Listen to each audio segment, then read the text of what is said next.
surrender. So help me welcome Vik. Surrender. To give up or to abandon completely too.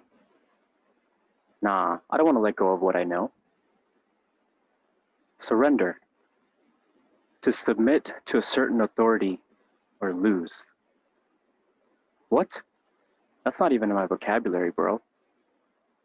Okay, so wait, why are we even talking about this word? And what am I surrendering? Well, for every great question, there's an amazing story waiting to reveal the answer. So, story time, kids. Many, many centuries ago, in India, there was once a guru and a disciple. They were getting ready to embark on a journey through the jungle, and as they were packing, the guru told the disciple to not take any money with him.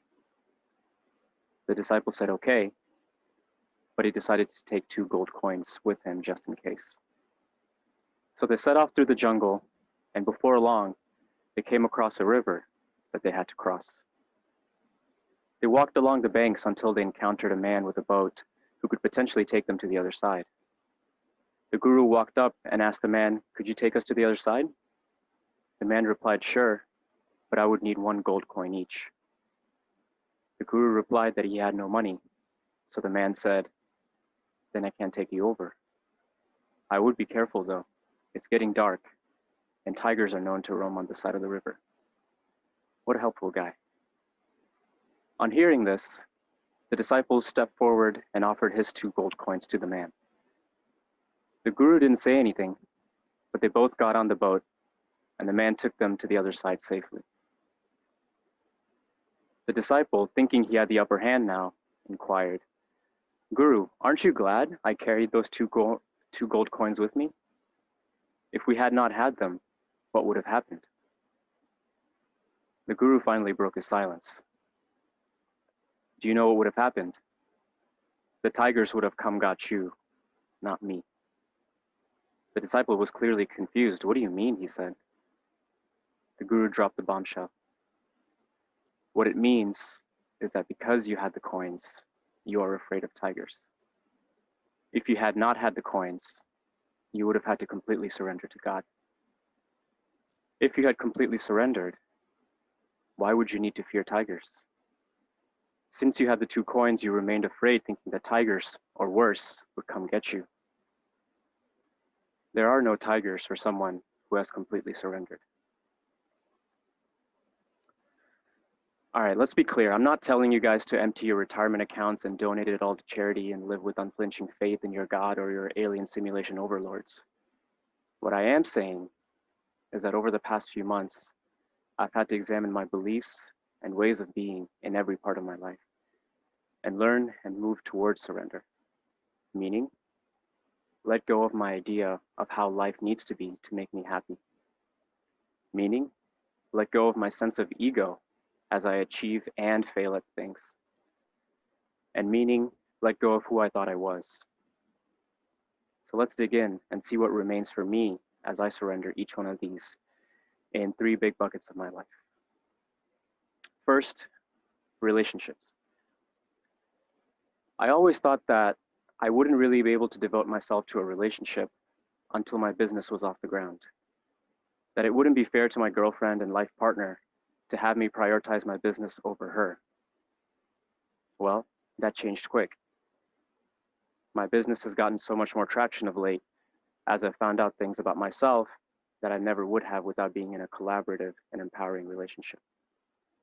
So what changed? I let go of my desire to have life pan out a certain way, my way. Any desires and goals that I have are only based on what I know today. And since I have no idea what I don't know, when I hang on to what I think I want, I'm either selling myself short at best, or at worst, I'm constantly ungrateful. So instead, I'm seeing how life is when I surrender my fickle and narrow-mindedness and embrace the mindset of what door is open for me in this moment and for my best future self. What remains is I get to be fully present. Next, career. I, like many people, have always had a sense of doership, both for positive and negative outcomes. Positive, yeah, it was easy. Yeah, we raised money from investors or nailed a client presentation. Yeah, baby, that was us. We worked our ass off for that. Negative? Yeah, it was harder, but if we were honest with ourselves, every time we came up short in something, that was us too. But digging deeper, I had to ask myself, was there something beyond this roller coaster? What happens if I let go of my constant need to pat my ego or dash my pride? What happens when I realize that the ego is indeed the enemy and I surrender it? What remains is that I unabashedly get to share my gifts and help blossom a more beautiful world. What remains is that I get to just play. Lastly, health. This is hard for me to share because I believe in not giving my pain a voice, but 8 years ago I was diagnosed with and have lived with an autoimmune disease. Overall, I'm healthy and there's a lot to be thankful for, but there are some weeks and sometimes months where it does get challenging. What I do know though is that it's psychosomatic, meaning it was induced and is exacerbated by my thinking patterns. Or in other words, it's a tricky opponent. I've opted to be off all medication for the past almost 5 years now, as I've had experiences of healing myself through just deep meditation. So I'm fully committed to that path now.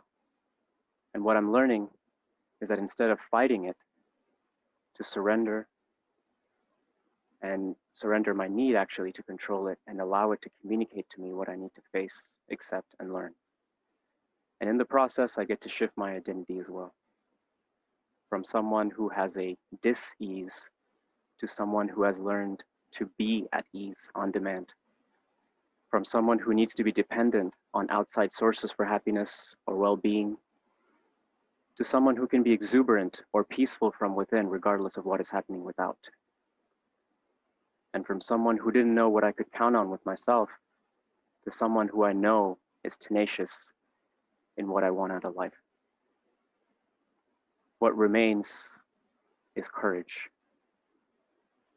So, being present, being playful, being courageous. That's what remains for me when I surrender. So what about you? What are your tigers? Fears that are ready to be your allies? Perhaps we can now revisit those 3 questions from earlier. 1, in which parts of your life have you been clinging on to the past or what's comfortable and not allowing new doors to open? 2, what would happen if you are okay with not knowing?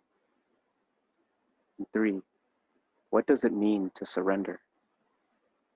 I continue to get more clarity on those first 2 questions, but I think I finally have an answer for this last one.